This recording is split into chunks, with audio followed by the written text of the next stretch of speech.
황혼 이혼 재산 분할 시 검토해야 할 이것은? 안녕하세요. 법무법인 로블입니다. 황혼 이혼이란 50세 이상의 부부가 20년 넘는 오랜 혼인관계를 해소하는 절차를 대체로 의미합니다. 황혼 이혼의 경우 대부분 자녀들이 장성하여 독립한 후에 진행되는 사례가 많은 만큼 젊은 부부들이 다투는 양육권, 양육비 문제보다 재산 분할의 다툼이 치중되는 경향이 있는데요. 특히 재산 분할이 노후의 생을 끌어갈 주된 자산이 되는 만큼 이를 두고 첨예한 갈등이 발생할 수밖에 없습니다. 이때는 일반적인 재산 분할에서의 쟁점 파악과 동시에 함께한 기간이 오래된 만큼 그간 함께 형성한 재산 규모가 얼마인지를 명확하게 알고 내 권리를 주장하는 것이 중요한데요. 과연 어떤 식으로 청구를 준비해야 황혼 이혼 재산 분할을 유리하게 받을 수 있는지 지금부터 살펴보겠습니다. 부부 공동 재산의 범위와 특유 재산. 황혼 이혼 재산 분할의 시작은 부부가 함께 쌓은 공동 재산의 범위를 어디까지로 볼 것인지입니다. 공동 재산에 포함되는 재산 종류는 어떤 것이 있나요? 기본적으로 공동 재산에는 적금이나 부동산은 물론 향후 받을 퇴직금이나 연금까지 모두 포함됩니다.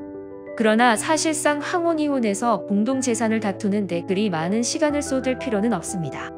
결혼 전에 배우자 일방이 만들어둔 자산이라고 해도 20년이 넘게 함께 살다 보면 사실상 서로가 서로에게 이바지한 부분이 많은 점이 인정되어 대부분 분할 대상에 포함되기 때문입니다.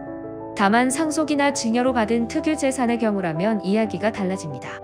이때는 내가 상대방의 특유 재산 유지나 증식에 이바지한 부분이 있는지와 함께 얼마나 기여했는지를 파악하고 주장해야 비로소 공동 재산으로서 황혼 이혼 재산 분할이 가능해집니다. 전업주부여도 기여도를 인정받을 수 있습니다.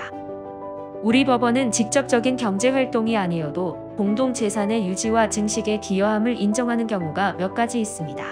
그 중에서는 가사노동이 대표적으로 포함되는데요. 직접적인 경제활동이 아님에도 분할받을 수 있는 이유가 무엇인가요? 기여도라는 것은 단순히 밖으로 나가 돈을 버는 노동력에만 적용되는 것이 아니라 가사나 육아 등의 노동력에도 적용되기 때문입니다. 특히 자녀가 성인이 되어 독립한 상황에서 오랜 시간 전업주부로서 자녀들을 양육하고 길러왔다면 그에 대한 기여도가 크게 인정되어 전체의 절반까지도 기여도를 인정받는 경우가 있습니다. 하지만 그러기 위해서는 본인의 기여도를 어떻게 주장할 것인지에 대해 미리 대리인과 논의하여 전략을 짜는 것이 중요합니다. 황혼 이혼인 만큼 다양한 특수성을 감안할 필요도 있는데요. 50에서 60대 이혼의 특성상 상대방이 이미 은퇴를 했거나 은퇴를 앞둔 경우가 대부분입니다. 앞서 연금 또한 분할 청구의 대상이 된다고 말씀드렸지만 연금의 경우 배우자와 5년 이상 결혼 기간을 지속해야 하고 노령연금 수급 권리가 있는 사람에게만 청구 자격이 주어진다는 점을 고려해야 합니다. 이 밖에도 이혼을 준비하면서 여러 변수가 존재할 수 있는데 그런 상황에서 유연하고 신속하게 대처할 수 있는 대리인을 찾는 것이 관건입니다. 현명한 재산 분할을 위해서는 대리인이 동행해야 합니다. 마지막으로 기억해야 할 점이 있다면 황혼 이혼 재산 분할에는 재산뿐 아니라 채무까지 포함된다는 사실입니다. 이때는 적극 재산에 대한 기여도를 제대로 인정받고 채무에 대해서는 분할 비율을 줄이는 전략을 적용해야 합니다. 황혼 이혼 재산 분할은 재산의 범위가 넓은 만큼 분할 전 신경 써야 할 것이 많은데요. 당장은 복잡하고 어려울 수 있지만 법무법인 로블과 함께 차근차근 준비하여 제2의 삶을 탄탄하게 준비해 보시길 바랍니다.